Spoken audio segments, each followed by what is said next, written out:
Já estamos de volta com o seu estilo de vida e agora eu vou dar a oportunidade para o nosso entrevistado se justificar, entendeu? Porque esse programa é um programa compreensivo, onde nós deixamos as pessoas exporem os seus pontos de vista. Não, mas assim, não. A minha história aqui dentro do estilo de vida diz que eu sou um grande defensor das mulheres. E é por isso que eu estou dizendo para elas que o silêncio, para elas, é fundamental. Por qual motivo? Porque as mulheres são sábias. E a sabedoria tem o silêncio encaixado. Se elas buscarem, muitas das vezes, manter o silêncio dentro do silêncio do homem, você vai saber muito mais, ao invés de estar contrapondo o silêncio dele. Como diz o pastor Cláudio Duarte, o homem, as caixinhas do homem, na maioria das vezes é vazia, e das mulheres é um emaranhado de fios.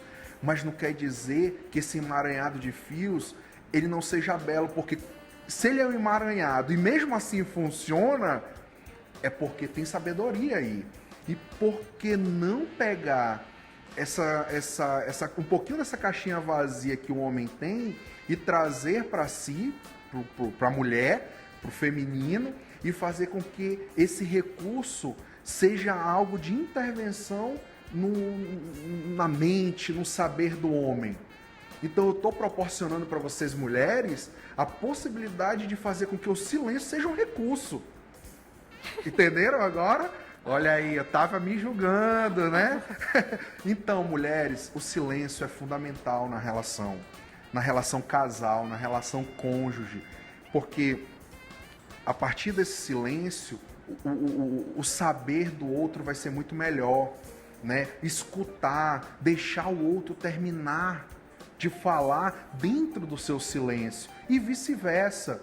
Quando a gente não deixa o outro falar e se mantém em silêncio para escutar e interrompe, a gente acaba causando outras ideias ou causando danos mesmo de saber o que o outro tinha para me dizer. Então escute, deixe ele acabar de falar e ainda complemente. Você já acabou de dizer o que você queria dizer? Sim, já acabei. E aí então você intervém. A mesma coisa o homem. Quando a mulher acabar de falar, você busca perguntá-la: já acabou, meu amor, de dizer o que você queria dizer? E começa a sua fala. Mas que nós tenhamos o controle, a sensibilidade, a educação, o respeito em se manter em silêncio para escutar o outro. Eu vou deixar para você de casa, entendeu? Saber se você vai concordar, se você vai aceitar essa resposta, essa justificativa dele ou não. E aí você conta pra mim, manda aqui se você concorda com o que ele disse, se ele conseguiu ser absolvido ou não, entendeu, daquilo que ele disse. Mas partindo, né, seguindo adiante, nós temos mais participações e uma dessas participações é da dona Dulcineia. Ela quer que você mande um abraço pra ela em Coari e diz que está curtindo o programa. Muito obrigada por você estar nos acompanhando. Um abraço, dona Dulcineia, um grande beijo. E a dona Dulcineia deve estar entendendo o que você está falando, né? Porque deve ter... É uma que já concordou, né, gente? Porque pediu abraço e tudo. E nós temos também outra participação que pergunta se o silêncio causa uma certa angústia. E se quando isso acontece é normal ou não. Sim, o silêncio causa angústia. É aí que está o grande contraditório da rejeição, né? Daquele sentimento ruim de dizer que não quer escutá-lo e etc. Mas causa sim angústia. Quem já é ansioso de natureza, a angústia aumenta ainda mais, a ponto de sentir dor somática mesmo. E querendo que o outro, por algum motivo, fale, ou querendo que o meio fale alguma coisa, né? Então temos que ter muito cuidado. Isso vem de outras situações psíquicas, ansiedade, né? Uma ansiedade generalizada, um transtorno de ansiedade maior, né? Essa questão do pensamento acelerado, né? Então é também um motivo de a gente treinar esse equilíbrio, esse silêncio, mas de fato causa uma angústia, né? Bom, e nós temos outra participação também que chega até a ser cômica, gente. Diz assim: a mulher faz a pergunta e ela mesma responde e ainda fica com raiva. Vai entender. Realmente existe essas situações aí postas, né? A gente escuta muito. É uma questão de ansiedade. Engraçado, né? Porque as mensagens são sempre, ou a maioria delas, sobre as mulheres. Então, quando a gente fala em silêncio, quando a gente fala sobre se recolher, sobre ouvir mais outro, a gente acaba identificando as mulheres mesmo como o problema da situação. Não, na verdade, eu não quero entender como um problema. Eu quero entender como um comportamento que advém da mulher. A mulher é um ser que faz milhões de coisas. A mulher cozinha, a mulher cuida do marido, a mulher cuida da criança, a mulher tem que levar o filho, a mulher tem que pegar o filho, a mulher tem que ter o desejo sexual dela ou satisfazer o desejo sexual do outro e vice-versa. Olha só o quanto a mulher tem para fazer. O quanto a vida da mulher é muito ativa. Então, quem está na atividade está sendo visto. E quem está sendo visto é a mulher.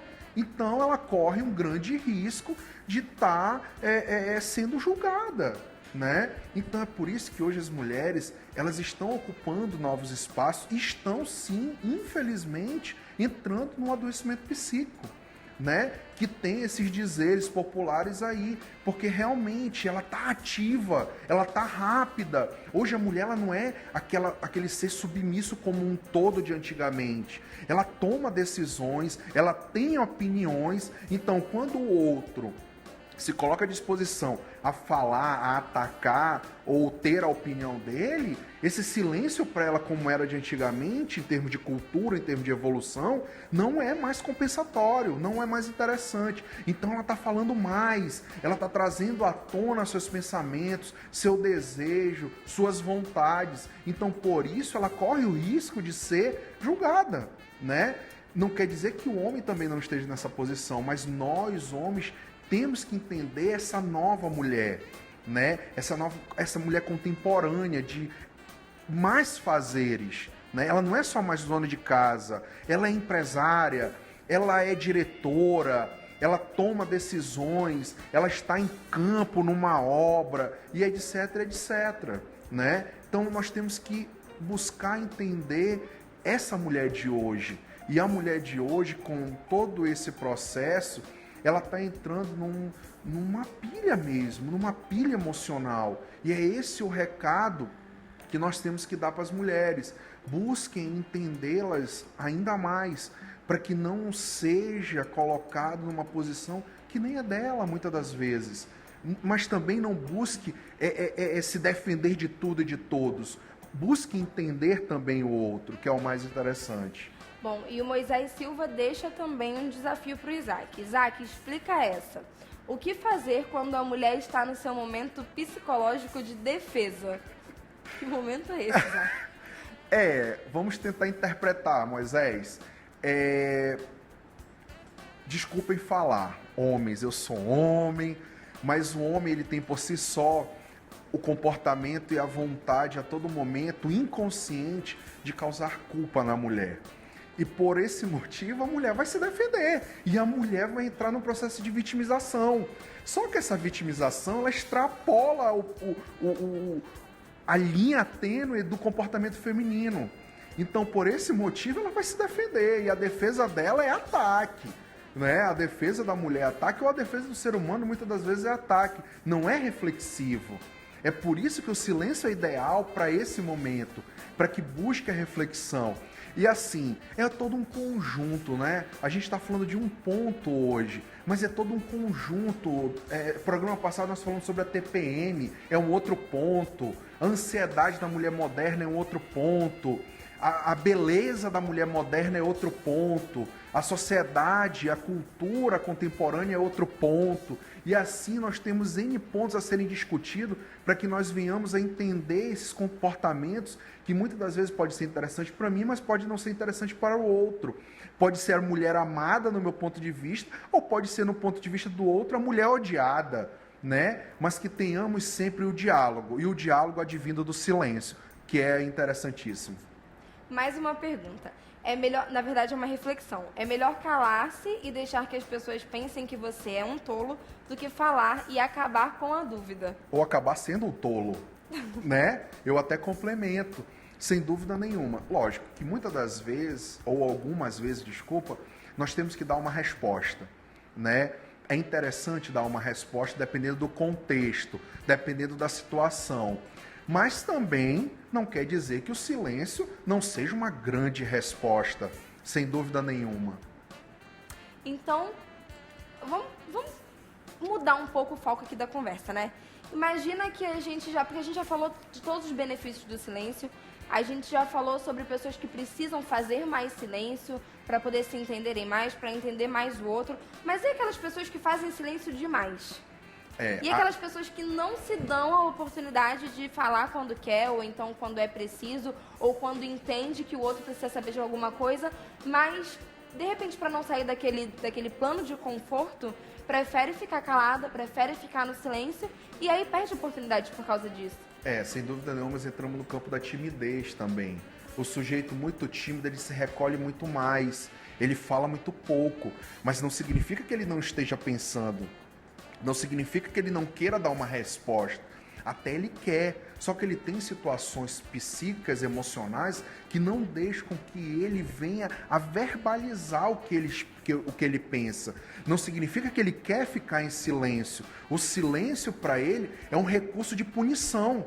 Não é um recurso de buscar intervir, de buscar estar ainda mais refletindo. Mas é um medo.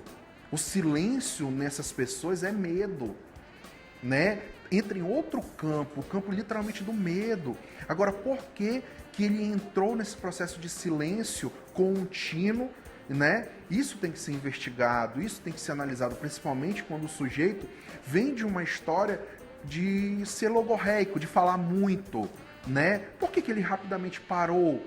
Qual foi o motivo? É um ponto a ser estudado, é um ponto a ser analisado, é um ponto a ser visto.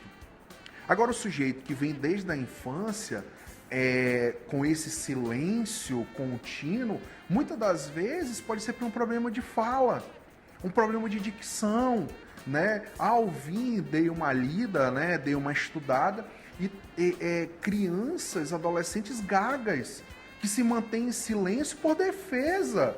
Não é que ela esteja em processo de reflexão a todo momento.